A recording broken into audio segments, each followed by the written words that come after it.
E aí pessoal, aqui é a Carol e hoje nós estamos aqui para mais um dia de gravação no nosso quadro Papo de Bíblia.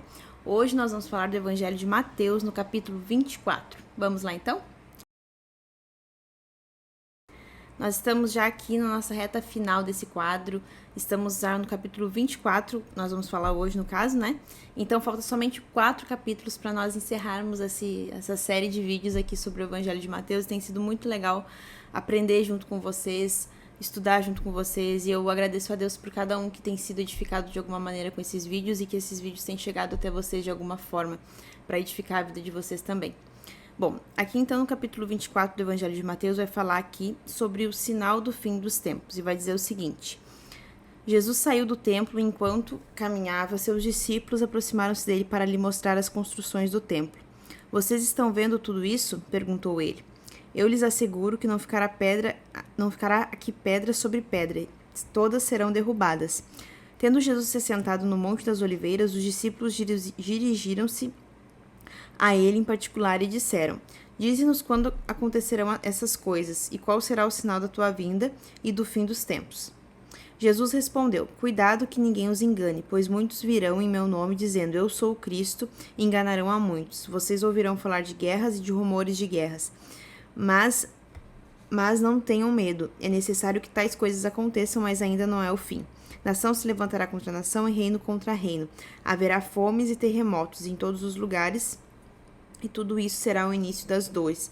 Aqui, estudando um pouco sobre esse evangelho, né, falando aqui nação contra nação, eu vi comentários a respeito do seguinte, que essa nação contra nação também teria uma aplicação, e que seria essa aplicação a mais correta, né, de dizer que essa nação contra nação seria então etnias, povos, né, a questão até mesmo que envolve questão de cor, de raça, de perseguição, de dizer nação contra nação, seriam pessoas de um povo contra outro povo, né, e essa questão racial muito mais aumentada como nós já temos vivido hoje, né.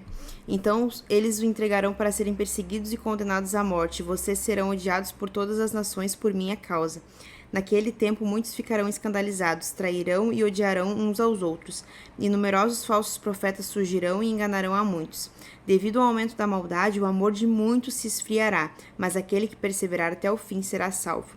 E este evangelho do reino será pregado em todo o mundo como testemunho a todas as nações, então virá o fim. Assim, quando vocês virem o sacrilégio terrível com o qual o profeta Daniel falou no lugar santo, quem lê entenda, então os que estiverem na Judéia fujam para os montes. Quem estiver no telhado da sua casa não desça para tirar coisa alguma. Quem estiver no campo não volte para pegar seu manto. Como serão terríveis aqueles dias para as grávidas e para as que estiverem amamentando. Ou seja, aqui ele estava falando para um povo específico, né? Que nós estava falando para o povo ali de Israel, de Jerusalém, esse pessoal mais específico. Porque fala aqui, ó, sobre quem estiver no telhado das suas casas não desça para tirar coisa alguma. Essa questão do telhado, né, que aqui a gente tem até em alguns lugares é conhecido talvez como laje da casa ou o terraço mesmo, onde as pessoas ficavam ali no final do dia e tal. E isso é muito comum naquela região, né? Na região de Israel ali as pessoas têm as suas casas com esse designer, a gente pode dizer assim, né? Então isso também é muito comum, isso já nos ajuda a entender que Jesus estava falando para aquele grupo mais específico de pessoas, né, quando está falando dessa perseguição aqui. Mas está falando sobre o final dos tempos, ao qual todo mundo será afetado, né? Então aqui só para trazer essa explicação para vocês. Aqui, deixa eu ver onde eu parei. Quem estiver no campo não volte para pegar seu manto. Como serão terríveis aqueles dias para as grávidas e para as que estiverem amamentando, porque se haverá fuga, então será muito mais difícil para as grávidas, para as que estiverem amamentando, porque quando se está com uma criança as coisas se tornam um pouco mais complicadas, né? Tu tem que ter um pouco mais de cuidado quando ela está fora do teu corpo, e quando está dentro do corpo, então no caso aqui das grávidas é um cuidado ainda maior, né? Orem para que a fuga de vocês não aconteça no inverno nem no sábado. No sábado, que seria o sabat, né, dos judeus. Então a gente vê também que essa questão dessa perseguição é um pouco mais dirigida aqui o povo judeu, né? Porque haverá então grande tribulação, como nunca houve desde o princípio do mundo até agora, nem jamais haverá.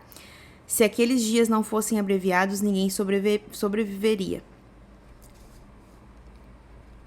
ninguém sobreviveria, mas por causa dos eleitos aqueles dias serão abreviados, ou seja, por aqueles que estão lá e que aceitaram o Senhor e que entenderam que o Senhor é o Salvador, né? Vejam, aqui está o Cristo, ou vejam, eles vão dizer, né? Vejam, aqui está o Cristo, ou ali está ele. Não acreditem, pois aparecerão falsos cristos e falsos profetas que realizarão grandes sinais e maravilhas, para, se possível, enganar até os eleitos. Vejam que eu os avisei antecipadamente. Assim, se alguém lhes disser, ele está lá no deserto, não saiam, ou ele está lá dentro da casa, não acreditem, porque assim como o relâmpago sai do oriente e se mostra até o ocidente, assim será a vinda do Filho do Homem. Onde houver um cadáver, ali se juntarão os abutres. Imediatamente após a tribulação daqueles dias, o sol escurecerá, a lua não dará mais a sua luz, as estrelas cairão do céu, e os poderes celestes serão abalados. Então aparecerá no céu o sinal do Filho do Homem, todos verão o Filho do Homem vindo nas nuvens do céu, com poder e grande glória. E ele enviará os seus anjos com grande som de trombeta e reunirão os eleitos dos quatro ventos de uma outra extremidade dos céus. Aqui está se tratando do que nós conhecemos como arrebatamento, né? Então aqui, como eu falei antes, fala em certa parte aqui sobre uma questão específica territorial, porque eu falei aqui sobre a perseguição que haverá, né? No território ali de Israel, enfim, Jerusalém, aquela parte ali. Porém, fala também do arrebatamento da igreja de uma forma geral, né? Assim como a gente sabe que Israel, Jerusalém, todo esse território do Oriente, ele tem um envolvimento muito escatológico, né? A Bíblia foi escrita, os acontecimentos que estão na Bíblia estão nesses territórios, basicamente.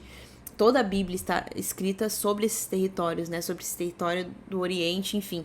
E os patriarcas, toda a questão de Israel, das 12 tribos, tudo envolve essa região. Então a gente vê aqui uma perseguição que vai acontecer mais especialmente ali para o pessoal de Israel, para as pessoas ali de Jerusalém, dessas regiões, porém aqui fala também sobre o arrebatamento, que será o arrebatamento da igreja, né? Então a gente precisa entender que ao mesmo tempo que fala sobre uma questão ali mais territorial, mais específica, fala também sobre um contexto de arrebatamento que envolve todos nós, né? Os que estiverem aqui, né? Se o arrebatamento não acontecer na nossa geração, né? Enquanto nós estivermos vivos aqui, porque pode ser que nós não sabemos se nós vamos passar pela morte ou se serão a geração dos nossos filhos, enfim. Ninguém sabe nem a hora, mas nós temos que estar preparados para isso. Aprendam a lição da figueira. Quando seus ramos se renovam e as suas folhas começam a brotar, vocês sabem que o verão está próximo. Assim também, quando vierem todas essas coisas, saibam que ele está próximo às portas. Eu lhes asseguro que não passará esta geração até que todas essas coisas aconteçam. E aqui até eu tinha um certo questionamento aqui, porque fala o quê? Não passará esta geração. O que eu entendo? Que Jesus está falando para aquela geração, então fala sobre aquela geração, aquelas pessoas. Mas, estudando, eu descobri, entendi, e tem pessoas, e eu respeito as opiniões diversas, mas existem várias opiniões diversas a essa, né? Pessoas que não acreditam dessa forma, que acreditam de uma outra maneira, acreditam que está falando para cada geração que se passa, enfim. Mas do que eu estudei e do que eu concordo é que esta palavra aqui está se referindo a esta geração que vai passar por essa perseguição, a essa geração que vai passar por toda essa questão, né, que nós estamos falando aqui. Então, quando fala esta geração, é esta geração que virá e esta geração que passará por isso aqui, tá bom? Os céus e a terra passarão, mas as minhas palavras jamais passarão. E aí vai ter um subtítulo aqui escrito o seguinte: o dia e a hora são desconhecidos, né? Eu já comentei sobre isso aqui em algum trechinho atrás aqui, que eu comentei sobre o dia e a hora, que ninguém sabe, né? Quanto o dia e a hora, ninguém sabe, nem os anjos dos céus, nem o Filho, senão o Pai. Como foi nos dias de Noé, assim também será nos dias da vinda do Filho do Homem. Pois nos dias anteriores ao dilúvio, o povo vivia comendo e bebendo, casando-se e dando em casamento, até o dia em que Noé entrou na arca e eles nada perceberam até que veio o dilúvio e os levou a todos. Assim acontecerá na vida do Filho do Homem. 2 estarão no campo, um será levado e outro deixado. 2 mulheres estarão trabalhando no moinho, uma será levada e outra deixada. Portanto, vigiem, porque vocês não sabem em que dia o seu Senhor... Portanto, vigiem, porque vocês não sabem em que dia virá o seu Senhor. Mas entendam isso, se o dono da casa soubesse a hora da noite que o ladrão viria, ele ficaria de guarda e não deixaria que sua casa fosse arrombada. Assim vocês também precisam estar preparados quando o Filho do Homem vier numa hora em que vocês menos esperam, né? Então aqui fala sobre estar preparado sempre, né? E eu já comentei, já falei sobre isso, na verdade, que às vezes a gente pensa o seguinte, né? Que Jesus vai vir e ele está demorando muito pra vir, né? Vai ser só daqui 50 anos, depois eu me acerto com Jesus, depois eu dou um jeito na minha vida, depois eu volto pros caminhos do Senhor. Mas não, Jesus ele pode vir pra nós de uma outra maneira, que a gente diz que é quando a gente morre antes do arrebatamento, né? Antes de Jesus vir, como aqui nós estamos falando, né? Jesus pode vir para nós se nós morrermos hoje ou amanhã. Ele pode vir, porque assim como nós não sabemos o dia e a hora que Jesus vai vir, a gente não sabe o dia e a hora que nós vamos morrer também. Então nós temos que estar preparados, porque quando nós tomarmos a sepultura, nós precisamos ter a certeza de que ao fecharmos os nossos olhos aqui, nós abriremos os nossos olhos para estar com o Senhor, né? Para estar com Ele. Então isso é muito importante, nós estarmos preparados sempre preparados para, seja através do arrebatamento ou seja através da nossa morte física, nós estarmos com o Senhor, né? Sempre com o Senhor. Quem é, pois, o servo fiel e sensato a quem o seu senhor encarrega dos de sua casa para lhes dar alimento no tempo devido? Vou ler de novo essa frase aqui, tá? Quem é, pois, o servo fiel e sensato a quem seu senhor encarrega da sua casa para lhes darem alimento no tempo devido? Ou seja, quem é o servo que o Senhor confia, vamos colocar assim, quem é esse servo que o Senhor confia para entregar os cuidados dos outros servos a ele? Ele vai trazer a resposta. Feliz o servo que o seu Senhor encontrar fazendo assim quando voltar. Ou seja, feliz o servo, é aqui a pergunta e a resposta, né? Eles perguntam, quem é o servo que Jesus quer? Quem é o servo que o Senhor quer, né? Para cuidar dos seus outros conservos, dos seus outros servos. E ele responde, o servo é aquele que o Senhor encontrar, bom é o servo que o Senhor encontrar quando ele voltar e encontrar fazendo a mesma coisa. Ou seja, Jesus estava dizendo assim, Deus quer os servos que quando ele foi, eles estavam fazendo um bom serviço. E quando ele voltar, eles vão estar fazendo um bom serviço. E aí vai dizer o seguinte, à frente vai dizer, garanto-lhe que ele o encarregará de todos os seus bens. Mas suponha que esse servo seja mau e diga a si mesmo, meu senhor está demorando, então comece a bater em seus servos, ou seja, fazer um trabalho relaxadamente de qualquer maneira. Comece a bater nos seus conservos e a comer e a beber com os beberrões. O senhor daquele servo virá num dia em que ele não espera e numa hora em que ele não sabe, o punirá severamente e lhe dará lugar com os hipócritas, onde haverá choro e ranger de dentes. Eu já falei aqui também sobre essa questão do choro e ranger de dentes. Quando a gente lê isso aqui no Novo Testamento, a gente entende que fala sobre uma condenação, né? Sobre o inferno, sobre uma condenação que não é, sobre um destino que não é o céu, né? Não é estar com Cristo, porque choro e ranger de dentes é algo terrível, algo que lembra uma condenação eterna muito terrível, né? Então a gente já associa e sabe do que Deus está falando que é uma condenação, né? Jesus está falando de uma condenação aqui.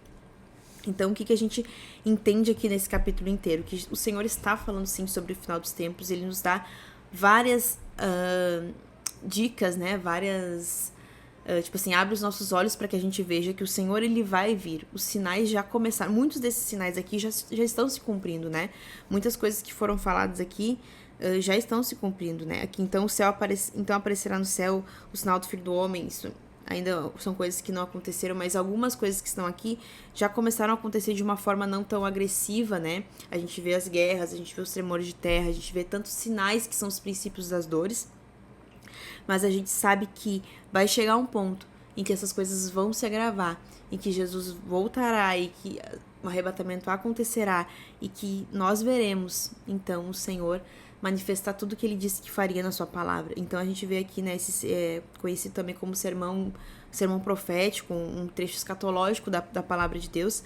E eu espero que você tenha conseguido ter um pouco mais de clareza, assim como eu tive também em algumas situações aqui quando eu estava estudando para preparar para vocês aqui. Eu espero que esse vídeo tenha edificado a sua vida, eu espero que você esteja gostando, aprendendo, que isso tenha trazido luz ao seu entendimento de alguma forma. E não se esquece de curtir, comentar, compartilhar com seus amigos, compartilhar com pessoas que você sabe que gostam de estudar a palavra de Deus. E eu te espero no nosso próximo vídeo. Até lá, tchau, tchau.